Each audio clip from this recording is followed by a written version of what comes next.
Hello, my fellow listeners, and welcome to my movie review. This time I'm going to review Fast and the Furious 8, or as it's also called, Fate of the Furious. I saw it yesterday with some friends, and yeah, let's start right away with the review. The movie is directed by F. Gary Gray. He's done the Italian Job movie from 2003 earlier, and also more recently Straight Outta Compton. So Fate of the Furious is starring Vin Diesel, playing Dominic Toretto once again. Dwayne "The Rock" Johnson as Luke Hobbs once again, and a new character, Charlize Theron as Cypher, and also the most of the people from the previous movie is coming back as well. So a short about the plot. This is going to be no spoiler, so it's spoiler free here. So it's only the information provided by the trailers mostly. It's about Vin Diesel's character Dom. He's basically betraying his family. It is Charlize Theron's character Cypher who has some kind of hold of him due to manipulation, brainwashing, or extortion of some kind. So Dom starts to work for her now.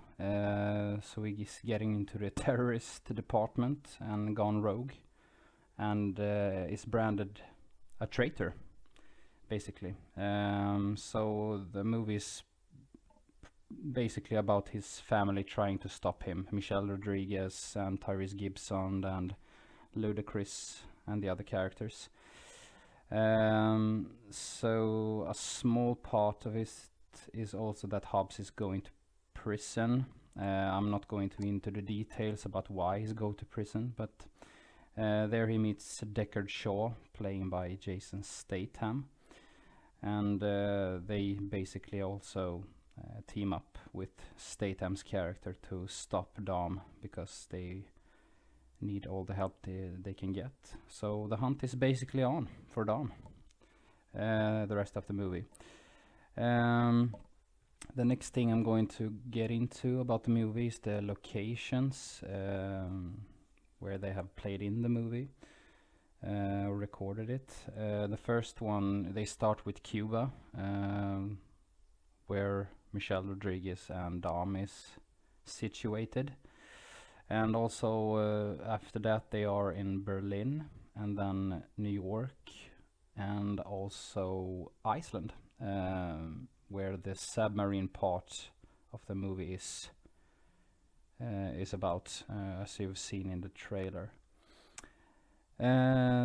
Going into the cast, and maybe my biggest focus here is the antagonist, because she's the new character, and it's Charlize Theron, as I have stated before. She plays Cypher. She's like a terrorist hacker, and she does a good job. Charlize Theron, she's a very good antagonist in this movie. She's being manipulative, dangerous, and terrifying, and a very good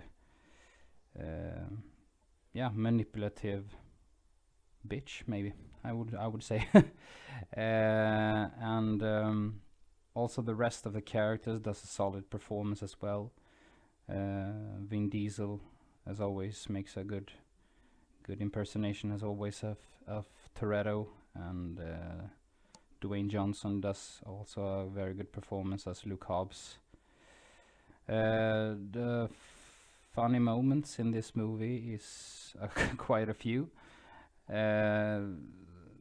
Funny dialogues with the characters, especially the dialogues is coming from Tyrese Gibson's character Roman Pierce. He's very funny, extremely funny in this movie. The next thing I want to talk about is the special effects. It's I think it's pretty good, actually. Not fantastic, but it's pretty good. As always, it's like many explosions, cars flipping, crashing, so on. I would say that it's maybe a bit too much, but the previous movies has also been a bit too much about explosions and cars and so on. Some of the camera work in the movie I had bit problems with. It's quite a shaky cam, as is more and more recent in action movies these days. The shaky cam just made me a bit dizzy sometimes, but so that was some part that I didn't feel was very well executed. Also, the movie has the natural physics happening in the real world does not apply in this movie at all. Cars flipping and explosions, and the characters surviving all of it. It's quite it's quite funny, but the movie tries not to be a natural physics movie, so the previous movies was not that either. So the explosions and so on would make Michael Bay very proud. I would think he would get a thumbs up for that. So yeah, to basically summarize this movie, I think it's the best movie in the series after the fifth one, from my personal opinion. The solid performance from the cast helps the movie very much. The special effects are pretty good, lacking in some parts maybe, some scenes. And the camera is it needs a bit of work, the shaky cam. It tries to be like more realistic with the shakiness, I think, but it's making me a bit dizzy instead. But yeah, as a whole, it does not disappoint the fans of the series. And as an action freak looking for enjoyment, you will not be disappointed at all. So if I would grade this movie, my grading system is about like popcorns.